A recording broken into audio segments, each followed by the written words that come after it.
Hello everyone. आज हम बाल विकास एवं शिक्षा शास्त्र से रिलेटेड इम्पोर्टेंट क्वेश्चन करेंगे। तो स्टार्ट करते हैं। जैसे कि बाल विकास को प्रेरित करने वाला घटक नहीं है। बाल विकास को प्रेरित करने वाले घटक कौन सा नहीं है? परिपक्वता। आगे है वातावरण के अंतर्गत आते हैं। कौन कौन से आते हैं? हवा, प्रकाश और जल। कितने माह का शिशु प्रौढ़ व्यक्ति की मुख मुद्रा को पहचानने लगता है? तो 4 से 5 महीने का जो छोटा बच्चा होता है वो जो है बड़े लोगों की आवाज़ को पहचानने लगता है। आगे है मानसिक विकास के लिए अध्यापक का कार्य क्या होता है? बालकों को सीखने के लिए पूरे अवसर प्रदान करता है। छात्र छात्राओं के शारीरिक स्वास्थ्य की ओर पूरा ध्यान रखता है।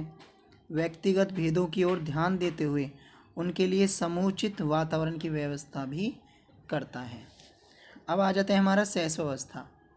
जो शैशवावस्था होती है वो जन्म से 7 वर्ष तक होती है। वॉटसन ने नवजात शिशु में मुख्य रूप से किन संवेगों की बात कही है? तो किन संवेगों की बात कही है? भय, क्रोध और स्नेह की। आगे है जब माता पिता के बच्चे उनके विपरीत, उनके अपोजिट विशेषताओं वाले विकसित होते हैं तो यहाँ पर कौन सा सिद्धांत, कौन सा नियम लागू होता है? तो कौन सा नियम लागू होता है? हमारा प्रत्यागमन का। अब देखो प्रत्यागमन का मतलब क्या होता है? तो प्रत्यागमन का मतलब होता है जैसे कि बहुत प्रतिभाशाली माता पिता के बच्चों में कम प्रतिभा होने की प्रवृत्ति, या फिर बहुत कम प्रतिभाशाली बच्चों में कम प्रतिभा होने की प्रवृत्ति ही प्रत्यागमन होती है। ठीक है। जैसे कि भाई बहुत से माता पिता इंटेलिजेंट होते हैं और उनके जो बच्चे होते हैं वो इंटेलिजेंट नहीं होते, है ना। और जो बहुत से माता पिता जो होते हैं कम इंटेलिजेंट होते हैं, उनके बच्चे इंटेलिजेंट होते हैं। तो यहाँ पर ये हो सकता है। ठीक है। अब आगे है हमारा कि समानता के नियम के अनुसार माता पिता जैसे होते हैं उनकी संतान भी होती हैं। तो माता पिता जैसी ही होती हैं। आगे है शिशु का जो विकास होता है वो कहाँ से प्रारंभ होता है? वो होता है गर्भकाल से ही प्रारंभ हो जाता है। आगे है हमारा सामाजिक स्थिति वंशानुक्रमीय होती है। बालक की मूल शक्तियों का प्रधान कारक कौन सा होता है? जो प्रधान कारक कौन सा होता है वो होता है हमारा वंशानुक्रम। वंश का बुद्धि पर प्रभाव दिखाने के लिए सैनिकों के वंशज का अध्ययन किया गया। एक अध्ययन किसने किया था? गॉडार्ड ने। भाई इंपॉर्टेंट क्वेश्चन बन जाता है यहाँ पर ये हमारा कि वंश का बुद्धि पर प्रभाव देखने के लिए सैनिकों के वंशज का अध्ययन किसने किया था? वो किसने किया था? गॉडार्ड ने। मूल प्रवृत्ति का प्रतीक होता है, तो मूल प्रवृत्ति का प्रतीक होता है हमारा संवेग। बाल विकास की दृष्टि से सर्वाधिक समस्या का काल कौन सा होता है? हमारा शैशवावस्था। बालक की अभिवृद्धि जैविकीय नियमों के अनुसार होती है। यह कथन किसने कहा है? ये मतलब जो बोल है किसके हैं? ये हैं क्रोगमैन के। किसके विचार से शैशवावस्था में बालक प्रेम की भावना काम प्रवृत्ति पर आधारित होता है? तो ये किसके विचार हैं? ये हैं फ्रॉयड के। वंशानुक्रम माता पिता से संतान को प्राप्त होने वाले गुणों का नाम है। ये डेफिनेशन किसने दी है? हमारी रूथ बेनेडिक्ट ने। विकास के परिणाम स्वरूप व्यक्ति में नवीन विशेषताएं और नवीन योग्यताएं प्रस्फुटित होती हैं। ये कथन किसका है? ये है हरलॉक का। वातावरण एनवायरनमेंट वह प्रत्येक वस्तु है जो व्यक्ति के जीन्स के अतिरिक्त प्रत्येक वस्तु को भी प्रभावित करती है। तो ये किसने कहा है? ये कहा है हमारा एनोस्टोसी ने। वंशानुक्रम हमें विकसित होने की क्षमता प्रदान करता है। यह कथन किसका है? ये है लैंडिस का।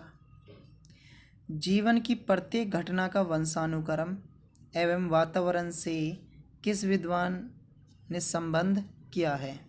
किसने किया है? ये हमारा पेज एवं मैकाइवर ने। यह मत किसका है कि शिक्षक को अपने कार्य के सफल संपादन के लिए व्यवहारिक मनोविज्ञान का ज्ञान होना चाहिए। तो ये किसने कहा है? ये क्या है? मारिया मॉन्टेसरी ने। वर्तमान समय में विद्यालय में मैत्री और प्रसन्नता का जो वातावरण दिखता है, उसका कौन सा कारण है? उसका कौन सा कारण है? मनोवैज्ञानिक विचार। यह विचार किसका है कि क्योंकि दो बालकों में समान योग्यताएं या समान अनुभव नहीं होते हैं, इसलिए दो व्यक्तियों में किसी वस्तु या परिस्थिति का समान ज्ञान होने की आशा नहीं की जा सकती। तो ये किसने कहा है? हारलॉक ने। पर ये क्वेश्चन जो है ना, सीटेट में मेरे ख्याल से लास्ट टाइम पूछ आया हुआ था ये क्वेश्चन। ठीक है, तो जो डेफिनेशन भी आ जाती हैं, आप डेफिनेशन थोड़ा सा ध्यान से पढ़ना, जिससे जो एग्ज़ाम टाइम में ना आपको याद आ जाए। आगे है हमारा कि लड़कियों में बाह्य मतलब बाहरी परिवर्तन किस अवस्था में होने लगते हैं? तो ये है किशोरावस्था में। बालक के सामाजिक विकास में सबसे महत्वपूर्ण जो इम्पोर्टेंट रीजन है वो कौन सा है? हमारा वातावरण, एनवायरनमेंट। व्यक्तिगत भेद को ज्ञात करने की विधियां हैं।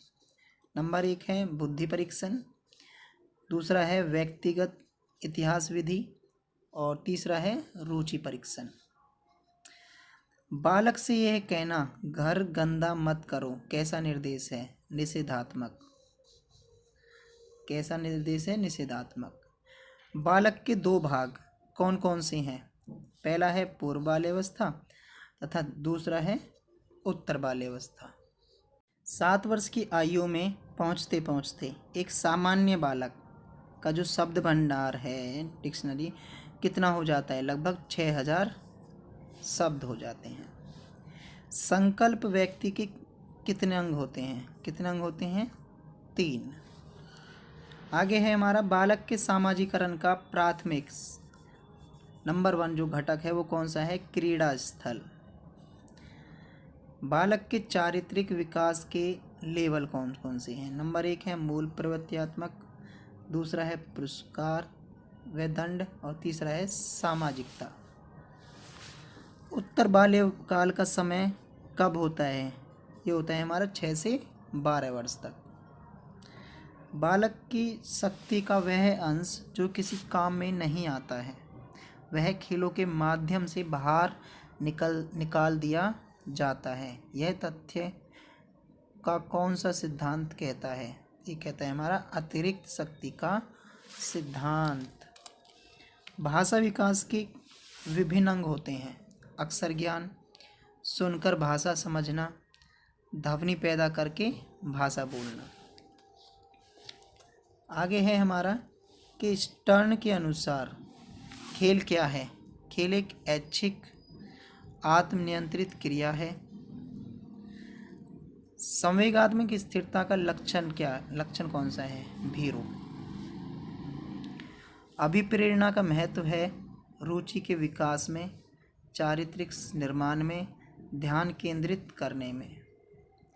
भाषा विकास के क्रम में अंतिक्रम सोपान है। भाषा विकास की पूर्णावस्था। शिक्षा का कार्य है अर्जित रुचियों को स्वाभाविक बनाना। बालक के सामाजिक विकास में सबसे महत्वपूर्ण कारक कौन सा होता है? वो होता है हमारा वातावरण। संवेगात्मक विकास में किस अवस्था में तीव्र परिवर्तन होता है? वो होता है किशोरावस्था में। बालक का शारीरिक, मानसिक, सामाजिक और संवेगात्मक विकास किस अवस्था में पूर्णता को प्राप्त होता है? तो वो कौन से में होता है? हमारा किशोरावस्था में। चरित्र को निश्चित करने वाला महत्वपूर्ण कारक कौन सा है? वो है हमारा मनोरंजन संबंधी कारक। जिस आयु में बालक की मानसिक योग्यता का लगभग पूर्ण विकास हो जाता है वह है, तो कौन सी एज में हो जाता है बालक का मानसिक विकास? 14 वर्ष में। शिक्षा की दृष्टि से बालक की महत्वपूर्ण आवश्यकता क्या है? बालकों के साथ मनोवैज्ञानिक व्यवहार की आवश्यकता। मानव शरीर का आकार किस ग्रंथि की सक्रियता से बढ़ता है? पिनियल ग्रंथि से। बालक की वृद्धि रुक जाती है, तो बालक की वृद्धि किससे रुक जाती है? शारीरिक परिपक्वता प्राप्त करने के बाद। दो बालकों में समान मानसिक योग्यताएं नहीं होती, यह किसने कहा है? ये कहा है हरलॉक ने। संवेदना ज्ञान की पहली सीढ़ी है, यह मानसिक विकास है। तर्क, जिज्ञासा तथा निरीक्षण शक्ति का विकास होता है 11 वर्ष की आयु में। इंट्रोडक्शन ऑफ साइकोलॉजी नामक पुस्तक किसने लिखी है? वो लिखी है हिलगार्ड तथा एटकिसन ने। व्यक्ति के स्वाभाविक विकास को क्या कहते हैं? अभिवृद्धि। इमोशन जो है, इमोशन शब्द का क्या अर्थ होता है? उत्तेजित करना, उथल पुथल पैदा करना, हलचल मचाना। आगे है हमारा संवेग। संवेग अभिप्रेरकों का भावनात्मक पक्ष है, यह कथन किसने कहा है? मैकडूगल ने। संवेग प्रकृति का हृदय है, यह कथन किसने कहा है? मैकडूगल ने। फिजिकल और करैक्टर पुस्तक के लेखक कौन है? थॉर्नडाइक। संवेगहीन व्यक्ति को माना जाता है पशु।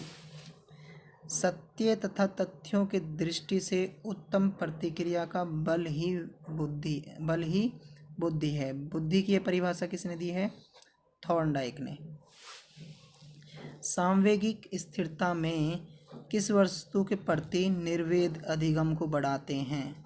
साहस, जिज्ञासा और भौतिक वस्तु। कोई व्यक्ति डॉक्टर बनने की योग्यता रखता है तो कोई व्यक्ति शिक्षक बनने की योग्यता रखता है। यह किस कारण से होता है? ये किस कारण से होता है? अभिरुचि के कारण।